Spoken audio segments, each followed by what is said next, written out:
DTV news కి స్వాగతం.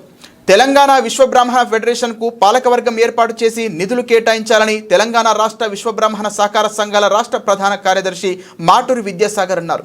వారు మాట్లాడుతూ తెలంగాణ రాష్ట్ర సాధనలో విశ్వకర్మల పాత్ర మరవలేనిది. ఇంత కృషి చేసినా ప్రభుత్వాలు విశ్వకర్మలను విస్మరిస్తోందని అన్నారు. విశ్వకర్మల హక్కుల కోసం నాయకులు పాటుపడాలని అన్నారు. కుల సంఘాల నాయకులు కూడా మన డిమాండ్ పాలకవర్గం నిధులు అనే నినాదంతో ముందుకు పోయి సాధించుకోవాలన్నారు. నమస్తే, నా పేరు మాటూరి విద్యాసాగర్. నేను తెలంగాణ రాష్ట్ర విశ్వబ్రాహ్మణ ప్రాథమిక సహకార సంఘాల సమితిలో రాష్ట్ర ప్రధాన కార్యదర్శిగా పనిచేస్తున్నాను. ముఖ్యమైన ఉద్దేశం ఏంటంటే తెలంగాణలో విశ్వబ్రాహ్మణులు ప్రతి ఒక్క విశ్వబ్రాహ్మణుడు మాకు కార్పొరేషన్ కావాలని స్టేట్మెంట్ ఇస్తాను.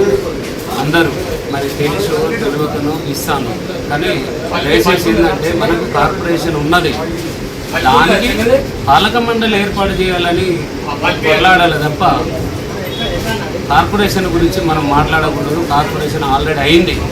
ఎప్పుడు అయిందంటే 2012 16వ తారీఖు 10వ నెల 2012లో స్వర్గీయ రాజశేఖర్ రెడ్డి మనకు కార్పొరేషన్ చేసి ఫైనాన్స్ కార్పొరేషన్ చేసి ఆయన స్వర్గీయుడైండు. తర్వాత కిరణ్ కుమార్ రెడ్డి వచ్చిండు. కిరణ్ కుమార్ రెడ్డి ఆ రోజుల్లోనే మనకు 15 కోట్లు బడ్జెట్ పెట్టిండు.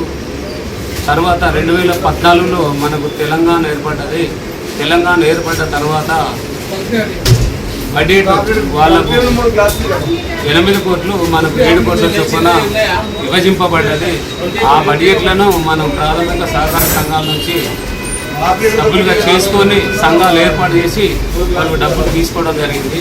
దయచేసి మీరేం చేయాలంటే దానికి పాలక మండలి ఏర్పాటు చేయాలి తప్ప కార్పొరేషన్ కాదని మీ అందరికీ నేను మనవి చేస్తున్నా.